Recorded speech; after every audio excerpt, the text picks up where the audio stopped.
Oi, pessoal, tudo bom? Bom, eh, essa aula de vocês é, é sobre doença arterial coronariana, tá? Em alguns momentos eu vou ver se eu vou dando pause no vídeo. Ela tá gravando, eu vou colocar os slides para vocês. Se vocês tiverem dúvida, a gente vai tirando durante a aula através do fórum, que eu vou colocar lá depois para vocês, tá? Depois, no final do vídeo, eu vou ver se eu coloco para vocês também um link para um vídeo que eu fiz para outra turma, mas que fala um pouquinho de revisão do sistema cardiovascular, se vocês tiverem dúvidas, tá bom? Então, deixa eu compartilhar a telinha com vocês.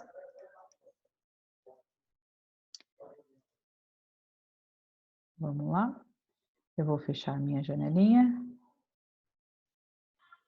Deixa eu ver se eu consigo aqui.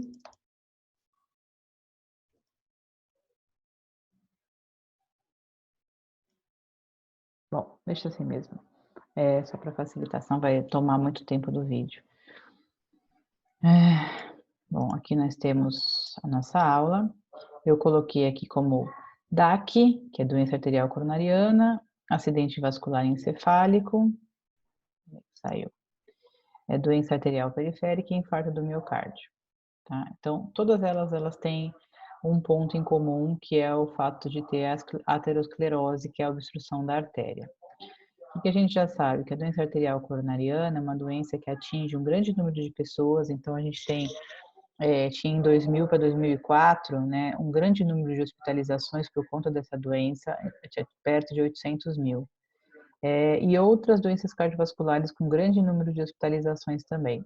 A insuficiência cardíaca, que é resultado final de várias doenças cardiovasculares, ela também atinge um acumulado muito grande de pessoas hospitalizadas. O que é a doença da artéria coronária? O que é a doença isquêmica do coração, insuficiência cardíaca? São doenças que, em geral, afetam as coronárias, as artérias coronárias, ou seja, as artérias do coração, e que levam a mais ou menos 15% de mortes nas grandes cidades, nas cidades maiores, como, por exemplo, São Paulo, Rio de Janeiro, Florianópolis, tá? Então, é de grande importância. Nesse processo, a gente tem um conceito, né, que é comum entre essas doenças, chamado de aterosclerose, que acaba tendo um acometimento sistêmico, como a gente consegue enxergar aqui nesses círculos com intersecção. Então, o que a gente tem aqui, ó, a gente tem uma prevalência lá de 24,6% de doença cerebrovascular, mas a gente tem as pessoas que têm doença arterial em vasos do cérebro, mas que também tem em artérias da periferia, por exemplo, que irrigam lá membros superiores ou inferiores, principalmente inferiores. E também tem 3,3% que também tem, além da doença arterial periférica, doença arterial cerebrovascular, também tem doença arterial coronariana. Na doença arterial coronariana, por exemplo, que é a maior parte das doenças relacionadas à aterosclerose, a gente tem lá 7,3% que tem também arterial cerebrovascular e 3,3% que tem também a doença arterial periférica. Ou seja, quando você tem uma doença que leva o indivíduo à aterosclerose, que é a formação da placa de ateroma, é muito comum ele ter um acometimento de outros vasos sanguíneos também, tá? Aqui só para vocês lembrarem das coronárias, né? Então, aqui a gente tem o coração, a face anterior, e aí a gente tem a artéria, por exemplo, descendente anterior, a gente tem a coronária direita aqui desse lado, tá? A gente tem várias artérias que podem ser afetadas pela formação de placa de ateroma. Então, as coronárias, em geral, elas saem da aorta e aí elas vão se ramificando em artérias menores para irrigar todo o coração, todo o músculo cardíaco. Então, a artéria coronária direita vai lá irrigar o ventrículo direito e o posterior do ventrículo esquerdo. A artéria coronária esquerda vai irrigar a parte anterior e a lateral do ventrículo esquerdo. Para vocês terem uma ideia da importância dessas artérias, elas são responsáveis por mais ou menos a chegada de o fluxo coronariano, ele corresponde a mais ou menos 5% do débito cardíaco total, né? E por onde é que vem esse fluxo? Pelas coronárias, tá? Aqui sobre em qual momento que aumenta ou diminui o fluxo. E a captação de oxigênio pelo miocárdio para refletir, né, que ele tira 70% do oxigênio, ou seja, utiliza bastante oxigênio. Aqui é a anatomia das artérias coronárias, só para vocês visualizarem, coronária direita. Se uma placa de ateroma, por exemplo, ela se forma numa coronária, numa região mais calibrosa, o acometimento é maior, porque daqui para baixo, por exemplo, o indivíduo esse coração vai receber um fluxo menor. Se ele é um pouquinho mais para baixo, menos pior, né? O que é... Desculpa, gente. O que é a aterosclerose, o processo de aterosclerose? Imagina que a gente tem lá um tubo, que são as coronárias, né? Que está passando um fluxo normal. E aí, de repente, uma dessas coronárias tem uma obstrução, tem uma placa de ateroma. O que vai acontecer? Esse fluxo de sangue ele vai ficar limitado nessa região, né? Peraí, só um minutinho. Então, ele vai ficar limitado nessa região. Quais são os fatores de risco para a doença arterial coronariana? Se a gente olhar nessa foto, a gente vê grande parte dos fatores de risco aqui, né? Então, o indivíduo que come alimentos mais gordurosos, ingere bebida alcoólica em excesso, está acima do peso, é sedentário, tem várias características. Então, vamos lá.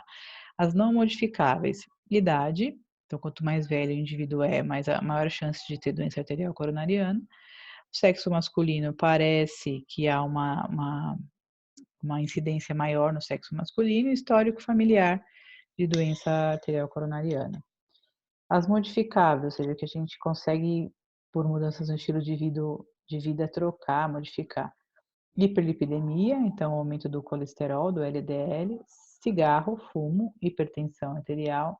O HDL baixo é um fator de risco também, então ele tem que estar sempre mais alto porque é um fator protetor.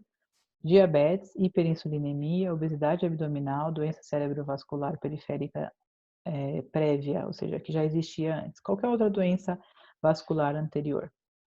O que tem mais relação, que a gente mais vê, a relação com a formação da placa, que a gente chamou aqui de aterogênese, é a presença de dislipidemia.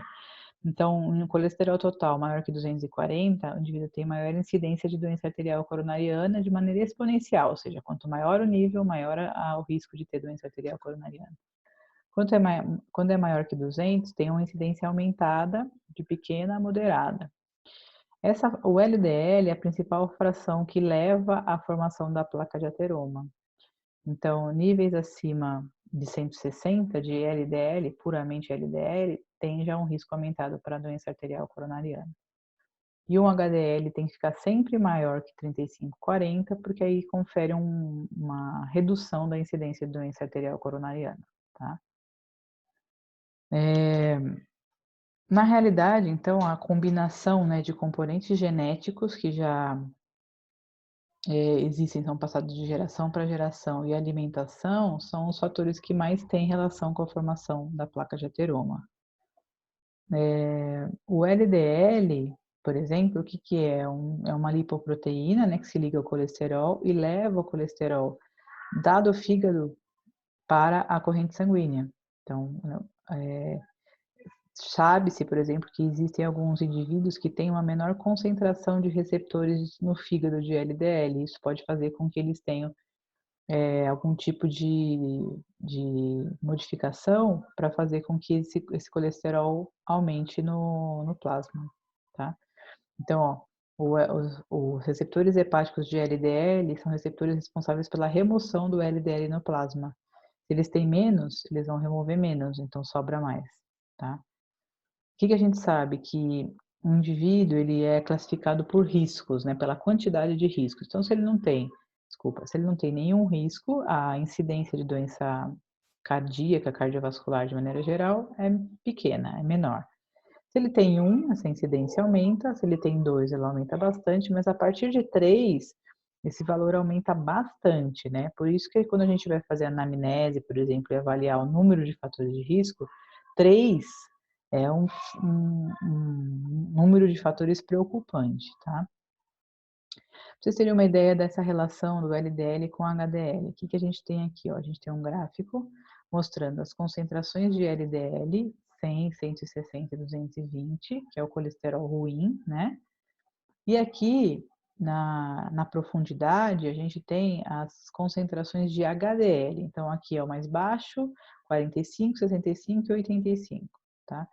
E aí, o que se fez de comparação aqui? Vamos imaginar, por exemplo, um indivíduo que tem um colesterol LDL 100, que é um colesterol baixo, né? LDL baixo, bom.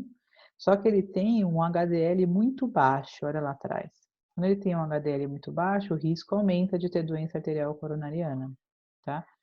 Agora vamos pensar no mundo ideal, né? No mundo ideal ele teria um LDL baixo com um HDL alto, de 85 aqui, por exemplo, no gráfico. Esse aqui é o que tem menor fator de risco, tá? Então uma combinação entre os dois tipos de colesterol é que leva ao maior fator de risco.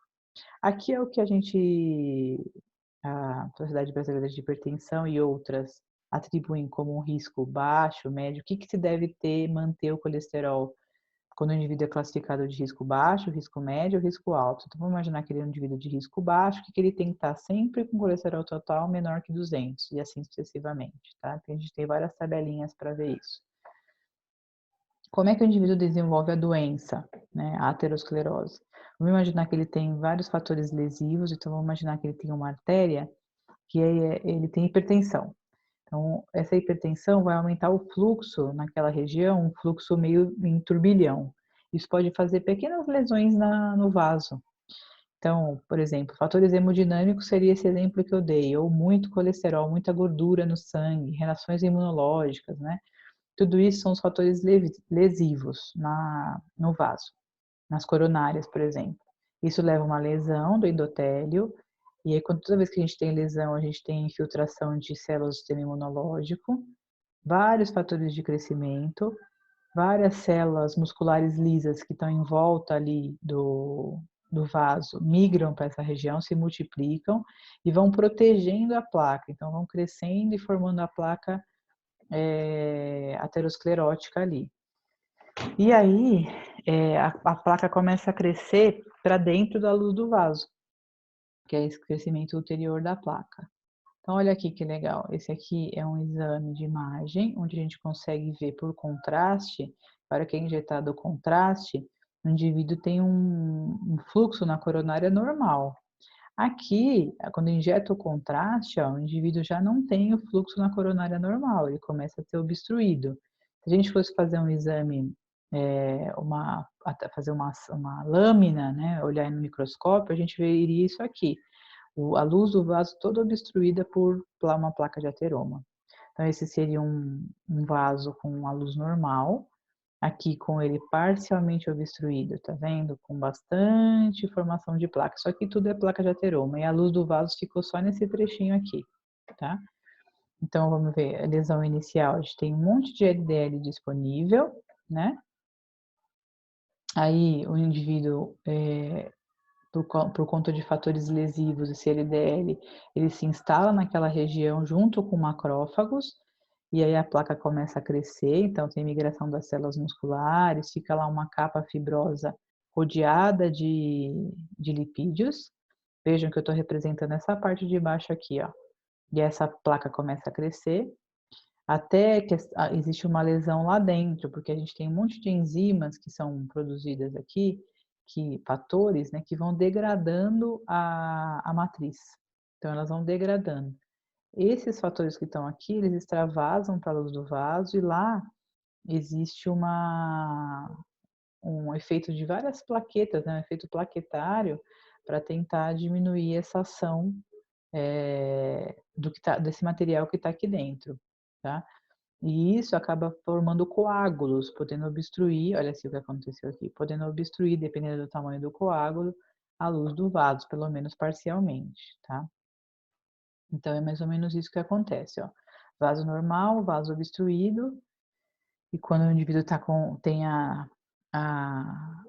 é considerado um indivíduo normal, ele tem a necessidade de sangue, que é a demanda, igual à oferta, que é o fluxo de sangue. Quando ele é considerado com isquemia, ele tem a necessidade maior do que a oferta, tá? Então ele não consegue receber sangue suficiente.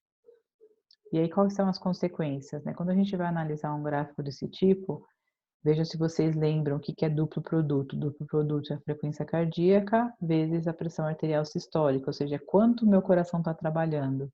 Quanto maior o fluxo, o duplo produto, né, maior a necessidade, maior vai ser o fluxo no indivíduo normal, tá? Se ele tem uma lesão parcial naquele vaso, ele vai aumentar o duplo produto, ou seja, está aumentando a necessidade, mas ele não está recebendo o suficiente de sangue, o fluxo não aumenta junto, tá? E isso acontece, desculpa, isso acontece em vários níveis de obstrução.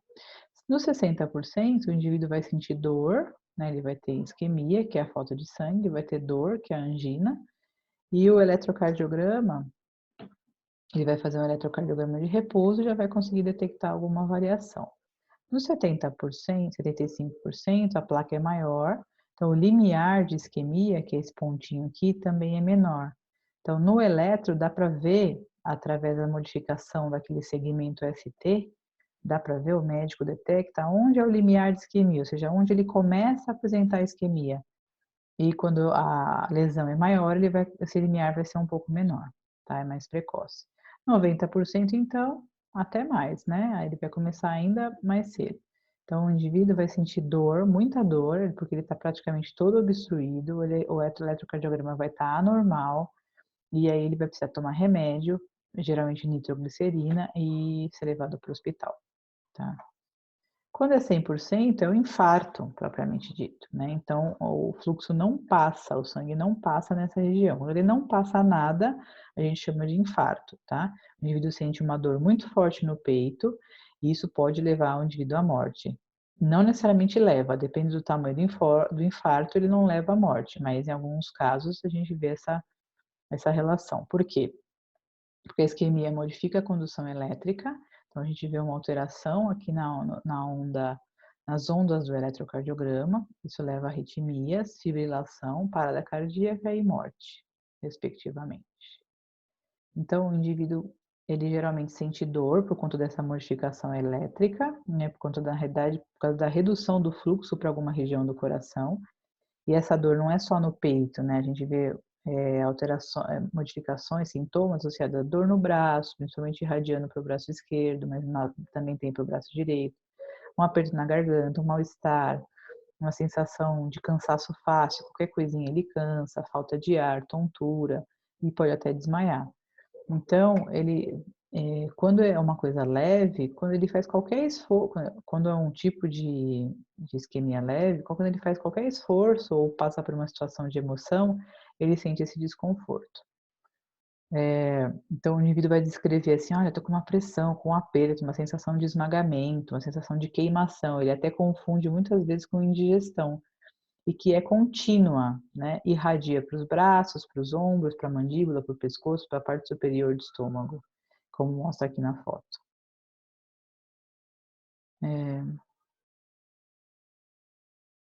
Então, eu já falei algumas coisas para vocês. O que que a gente vê? Que, em geral, ela é recorrente, passageira, dura de 2 a 15 minutos, dependendo do que a gente está fazendo, principalmente quando o indivíduo se esforça em atividades um pouco, né, vai fazer uma coisa que ele não está acostumado. Cede com repouso ou quando ele toma uma medicação. No infarto, ele tem uma dor intensa, tem uma sensação de morte, dura mais que 15 minutos, então ela é contínua e não cede com repouso ou com nitroglicerina, ele tem que ser hospitalizado, tá? O que faz o indivíduo ter, o que mais tem relação com infarto, mas não é que isso é o fator que é a causa do infarto, eu chamei aqui de fatores desencadeantes. Então, quais são os momentos onde a gente mais observa o indivíduo sofrer de infarto do miocárdio? Quando ele faz um exercício físico intenso, então geralmente quando ele é inativo, ele nunca faz nada, ou não tem acompanhamento médico nem nada, e aí ele vai fazer um exercício, por exemplo, aquele que ele vai jogar um futebol no final de semana, e aí tem esses eventos. Quando ele passa por um momento de muito estresse, muita raiva, e tem mais incidência próximo das 6 horas da manhã, no período da manhã, por conta da pressão estar mais alta, liberação de alguns hormônios estimuladores do sistema nervoso simpático estarem maiores, né, aumentados, então relacionado ao ritmo circadiano, tá? Aqui são os eventos em relação ao horário, então às 6 horas da manhã onde a gente tem maior incidência. Bom, aqui eu não vou falar um pouquinho aqui, ó, aqui é quando essa lesão ela começa, se inicia, e depois quando ela vai aumentando, tá vendo? 20 a 40 minutos depois, 30 minutos, 1 hora, 2 horas. E depois de 6 horas, a gente tem uma lesão grande ali na parede daquele coração, tá? Então aqui, isquemia em rosinha, a lesão é quando já tá vermelho mais escuro, e infarto, quando o coração morre, o tecido morre, que fica bem escuro, tá? Aqui é uma foto real de um coração já morto, não o coração todo, né? Mas essa região aqui, ela não recebeu sangue por algum tempo e entrou no processo de morte celular. Bom, o que o indivíduo tem que fazer para combater essa doença? Ele tem que fazer modificação no estilo de vida e tomar medicamentos, né? Quando o indivíduo faz exercício, por exemplo, ele pode mudar o limiar de angina. O que significa isso? Ele vai treinando, ele vai ficando cada vez mais treinado. E aí, vamos imaginar que é um indivíduo antes do treinamento e depois do treinamento. Ele vai levar esse limiar de onde ele sente dor mais para frente um pouco, com uma intensidade um pouco maior, intensidade absoluta um pouco maior. Então, o limiar vai aumentar também, isso é benéfico para ele, né? Então, ele vai se esforçar a fazer as atividades do dia a dia e não vai ter problema, só depois de uma determinada intensidade, tá? Então, aqui é o risco, né, associado ao exercício físico, só para mostrar que, em geral, são trabalhos bem antigos, né, mas todos eles avaliaram esse risco cardíaco em relação ao exercício. Alguns deles mostrando que os pacientes cardíacos tinham um risco maior, mas alguns não mostravam bem isso também, né? Mas, de qualquer maneira, quando o exercício ele é bem planejado e programado, o indivíduo vai ter um risco menor, tá? Depois que o indivíduo ele tem, por exemplo, um infarto ou uma isquemia, que ele sofreu uma agressão, a gente tem inflamação, sobrecarga de pressão, alteração metabólica, um monte de coisas que acontecem junto com a isquemia, e aí o coração vai ter que se adaptar a essa agressão, se ela não for revertida. E aí, para se adaptar, ele vai passar por um processo de remodelação. O que é isso? O coração vai hipertrofiar, vai aumentar de tamanho para tentar se adaptar. Isso pode levar mais para frente, lá na frente, né, como consequência, a disfunção ventricular. Então, são anos e anos até que isso ocorra, mas isso acontece, tá?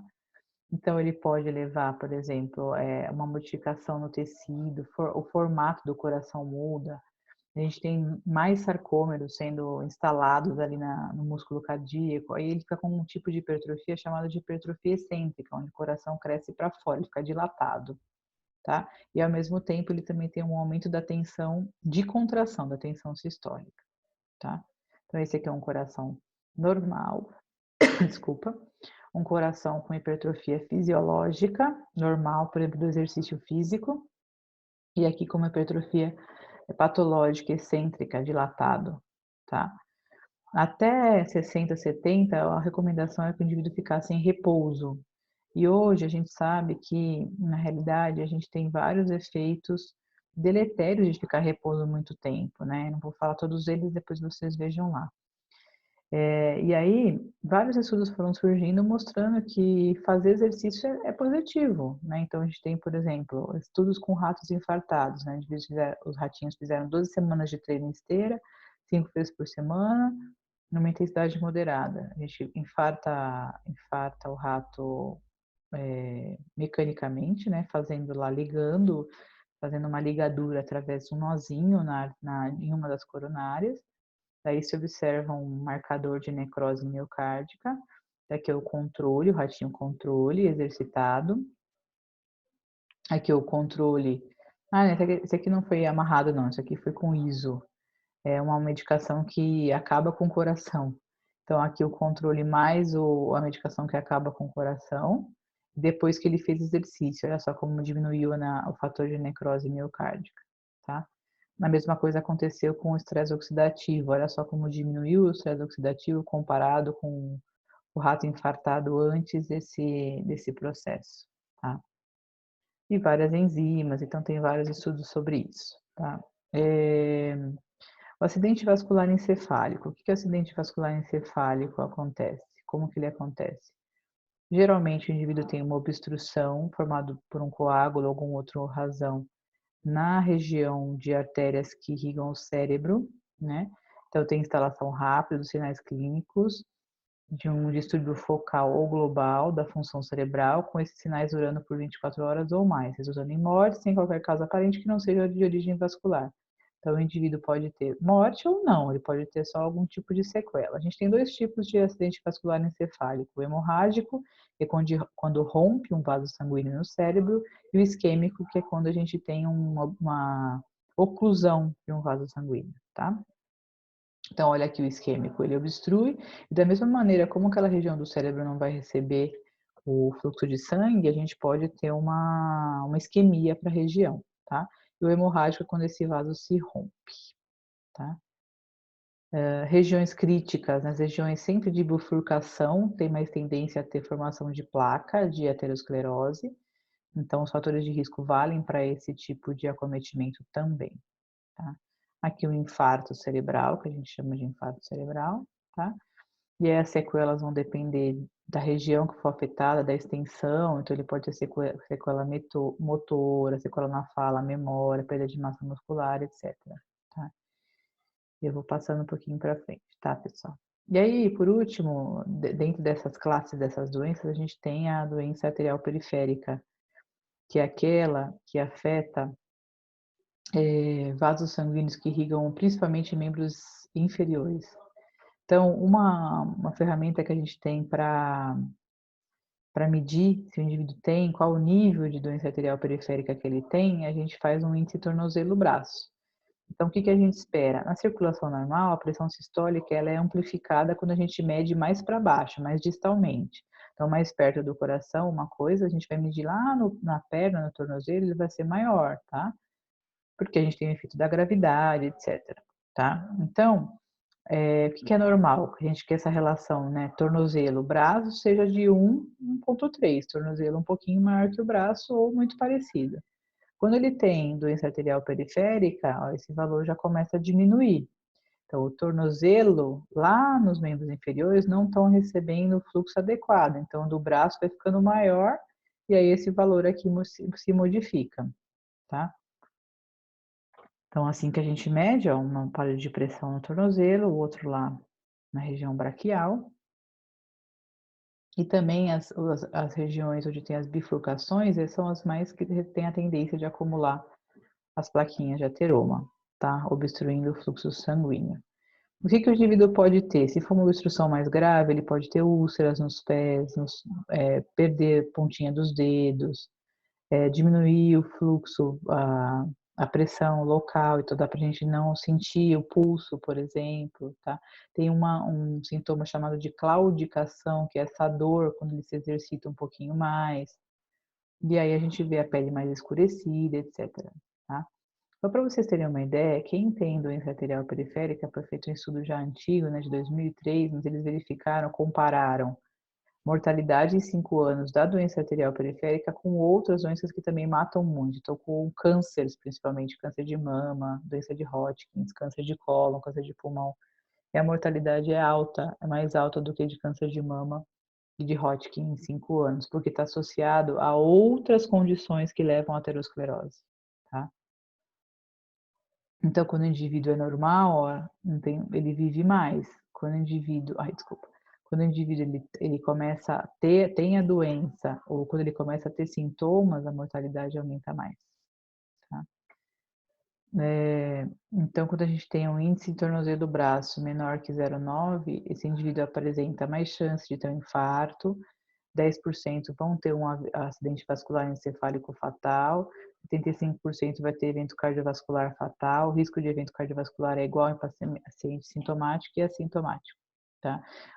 Mesmo que ele tenha, se ele tiver esse índice tornozelo braço nesse valor, mesmo que ele seja assintomático, ele vai ter um risco maior, tá?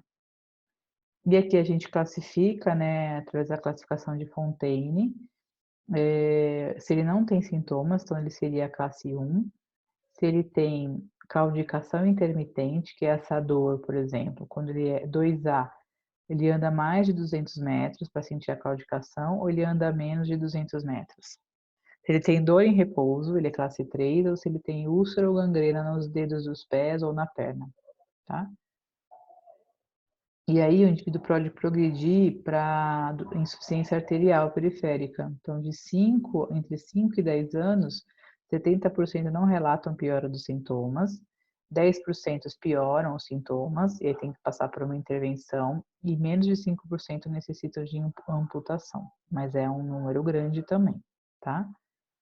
O que o indivíduo tem que fazer de tratamento? Parar de fumar, mudar o estilo de vida em relação à alimentação, diminuir principalmente o colesterol, controlar o colesterol com alimentação e medicamentos.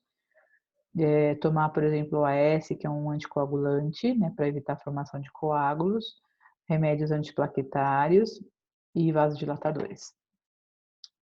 Bom, aqui eu não vou falar dos efeitos dos remédios, das medicações, o que tem se utilizado, célula-tronco, terapia genética, né? Vários fatores nesse sentido. E aí, alguns efeitos do exercício, né? Já se sabe, por exemplo, que um dos efeitos mais marcantes é o exercício físico aumentar o HDL, que a gente viu lá no começo, que é um colesterol benéfico. Principalmente uma fração do HDL que tem uma ação anti-aterogênica, ou seja, ajuda a não formar a placa de ateroma. Tira a gordura de dentro da artéria e leva para ser metabolizada no fígado. Um artigo bem antigo, de 83, mas que ainda é clássico, é utilizado para isso, ele já verificava que somente indivíduos que faziam atividade física com uma certa frequência, com um volume maior, tiveram esse valor HDL aumentado. Então, hoje a gente já sabe, de fato, na literatura, que tem que fazer bastante exercício para ter algum tipo de efeito nesse tipo de colesterol, tá? Com relação ao LDL, ele tem muita influência genética, então não existe uma unanimidade. O exercício diminui o LDL. A gente não tem certeza se é só o exercício. Geralmente, quando ele está associado à dieta, ele tem efeitos maiores, tá?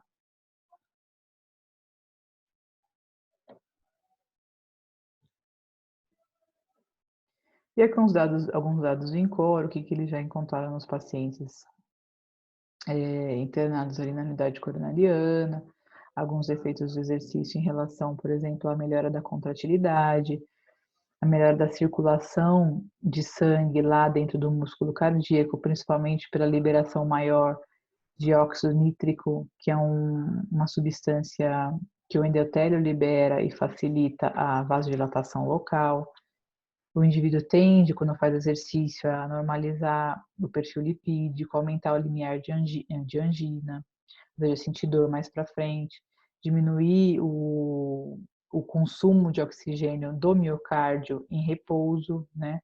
E aumentar a diferença de oxigênio arteriovenosa, ou seja, conseguir extrair mais oxigênio lá na periferia, tá? Então, o exercício ele diminui a frequência, aumenta o volume sistólico, mantém o débito, mantém a pressão arterial sistólica e diastólica, aumenta o fluxo coronariano. E aí, com isso, as consequências são, ele diminui o duplo produto, né, o trabalho do coração, diminui a frequência, e assim ele consegue manter a perfusão, diminuindo a demanda. Diminui a demanda e aumenta a oferta. E aí o risco de isquemia diminui, certo? Pessoal, espero que esteja claro para vocês, né? E eu vou postar esse vídeo lá, a gente assiste e depois a gente comenta, tá bom? Dúvidas?